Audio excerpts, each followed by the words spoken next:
こんにちは、ふうやんです。今日は四日市のあすなろう鉄道に乗ってみたいと思います。まずは近鉄四日市駅の南改札口からまっすぐ進みます。突き当たりを右に進むと連絡橋です。実はあすなろう鉄道は日本で3路線しかないナローゲージの鉄道なんです。田舎のローカル線ならまだしも、こんな都会の中を走っているって信じられませんよね。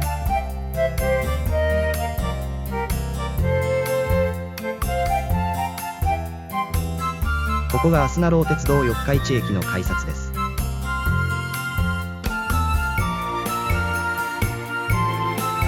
これがナローゲージの線路です。そうです、レールの幅が狭いのです。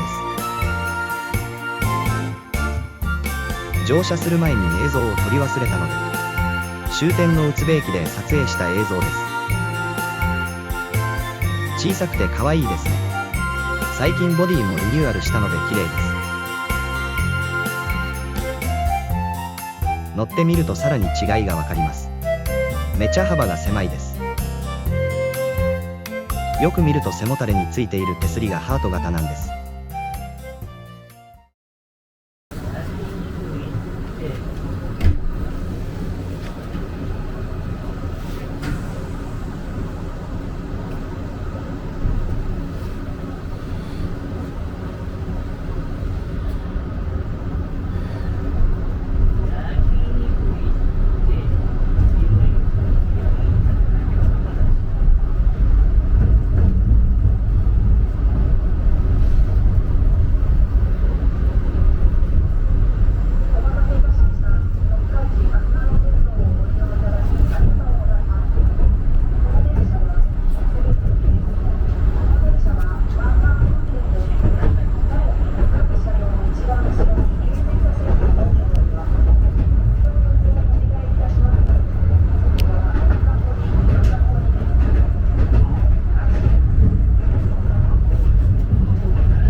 ホームから今来た方を振り返るとこんな感じ。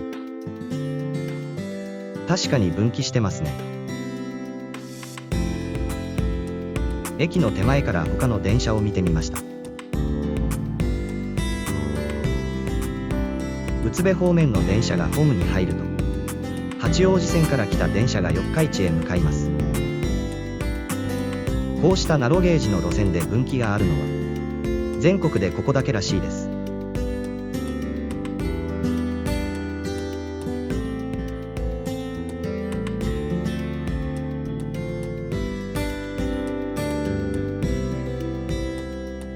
走っている姿を見ても本当に小さくて可愛いですよね。これが先ほど説明したレール幅の違いです。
こが日長の追分。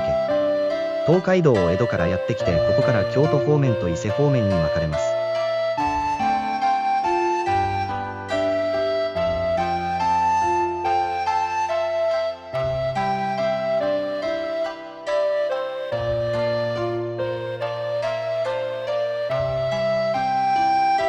正面が桑名方面。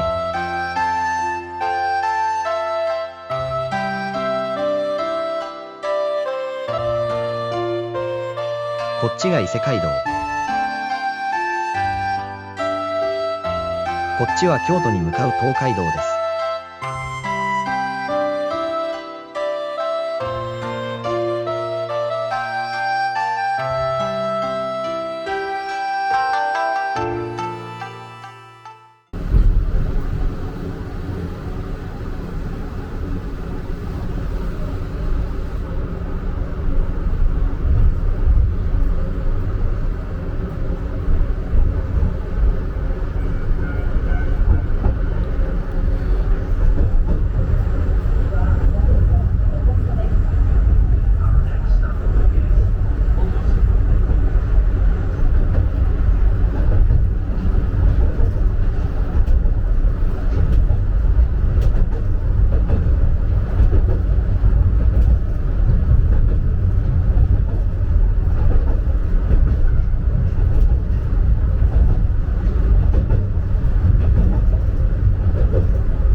ここはうねめの杖付坂と言います。昔、大和武が伊吹山で負傷し、故郷に帰る時にここを通りましたが、負傷した体ではこの坂はきつかったらしく、私の足が見えに折れ曲がってしまったように疲れたと言ったらしいのです。これが三重県の県名の由来です。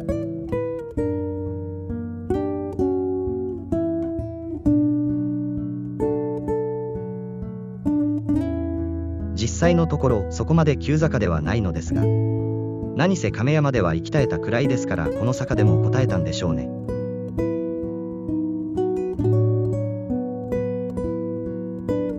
そしてここは千塚社。大和武が足の血を洗い流したと言われています。かなり化膿していたんでしょうね。そして少し前の動画で紹介した亀山市の野母野で亡くなったそうです。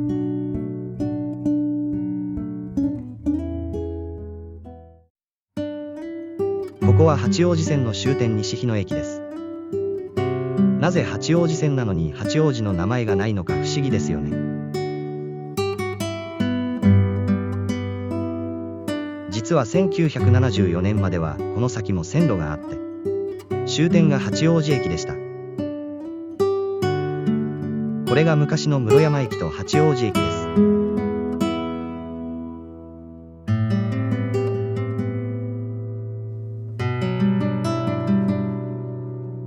ここが室山駅跡。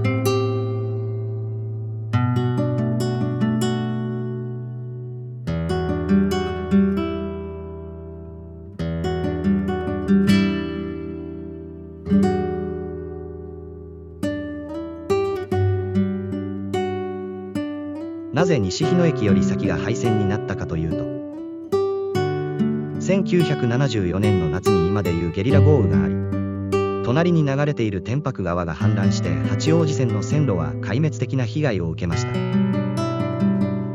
それ以降は西日野より先は廃線になってしまいました。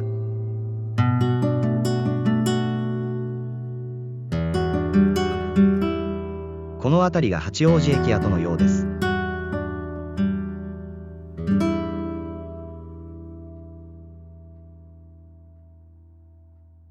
今日も最後まで動画をご覧いただきありがとうございました。またいろんな場所を紹介してみたいと思いますので、よろしかったらチャンネル登録お願いします。ではまた。